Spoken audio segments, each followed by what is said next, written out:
श्री स्वामी समर्थ. जिवंतपणी अन्नदान करा, नाहीतर मृत्यू पश्चात उपाशी राहा. याबद्दल रामायणातील ही एक कथा. एके दिवशी अगस्ती ऋषींच्या आश्रमात बंधू लक्ष्मणासह श्रीराम गेले असता ऋषींनी त्यांचा योग्य प्रकारे आदर सत्कार केला आणि नवरत्नाचे कंकण रामास प्रेमाने अर्पण केले. तेव्हा श्रीराम म्हणाले, मुनिवर्य, वास्तविक मीच तुम्हाला काहीतरी अर्पण केले पाहिजे, त्याऐवजी तुम्हीच मला देत आहात. त्यावर ऋषी म्हणाले, आम्हा तापसी जनांना हे रत्नकंकण काय कामाचे? तू विष्णूचा अवतार असून अयोध्येचा राजा आहेस, तेव्हा हे कंकण तुझ्या हातातच शोभून दिसेल. ऋषींचे हे वाक्य ऐकताच हे कंकण तुम्हाला कसे प्राप्त झाले, असा श्रीरामाने प्रश्न केला.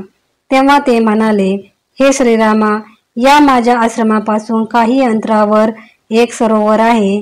तिथे मी त्रिकाल स्नानार्थ जात असतो. एके दिवशी स्नान करीत असता एकाएकी आकाशात घंटानाद होऊ लागला. मी वर पाहिले तर एक विमान पृथ्वीवर येत असल्याचे मला दिसले. पाहता पाहता ते विमान सरोवराजवळ येऊन थांबले. थोड्याच वेळाने त्यातून एक दिव्य पुरुष बाहेर पडला. त्या पुरुषाने सरोवरात स्नान केले व सरोवरापासून काही अंतरावर एक प्रेत पडले होते. त्या प्रेताजवळ तो गेला.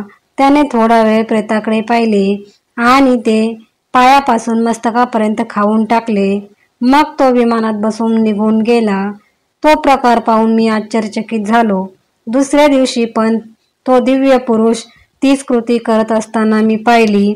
हा काय प्रकार आहे हे समजून घेण्यासाठी मी मुद्दाम त्याला गाठले व त्याची विचारपूस केली.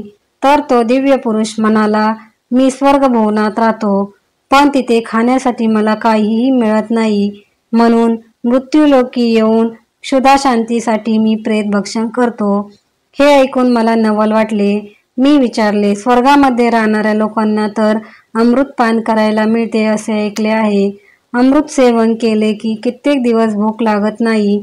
दिव्य पुरुष म्हणाला, तुम्ही म्हणता ते सत्य आहे, पण अमृत मिळवण्यासाठी लागणारे पुण्य माझ्याजवळ नाही. मी पूर्वी वैदर्भ देशाचा राजा होतो.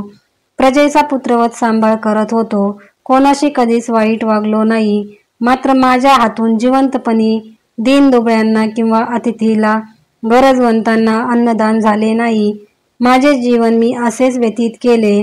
प्रजेचे प्रेम आणि माझी सर्वांशी असलेली चांगली वागणूक पाहून चित्रगुप्ताने यमसदनातून मला स्वर्गात पाठवले.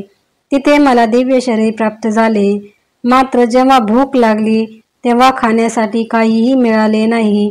याचे कारण विचारले असता चित्रगुप्त म्हणाले, पूर्वी तू अन्नदान केले असते तर तुला इथे भोजन मिळाले असते, तेव्हा तू ते केले नाहीस. स्वतःच्या पोटापाण्याचा विचार केलास. आता पुढेही स्वतःच्या भोजनाची व्यवस्था स्वतःच कर. त्यावेळी त्यांनीच मला मृत्यूलोकी येऊन ते प्रेत भक्षण करण्याचा पर्याय सुचवला. दिव्य पुरुषाची दयनीय अवस्था पाहून अगस्ती ऋषींनी आपल्या वाटणीचे अन्नदानाचे थोडे पुण्य त्या दिव्य पुरुषाला दान दिले. त्याबद्दल कृतज्ञता म्हणून दिव्य पुरुषाने नवरत्नाचे कंकण दिले. त्या दिव्य पुरुषाचे स्मरण राहावे आणि त्याच्याकडून झालेली चूक आपल्याकडून कधी घडू नये म्हणून अगस्ती ऋषींनी ते कंकण श्रीरामांना भेट दिले. अशा प्रकारे आयुष्यभर आपण फक्त घ्यायला शिकलो, परंतु देण्याची सवय आपल्या हाताला नाही. ती जाणीवपूर्वक लावून घेतली पाहिजे.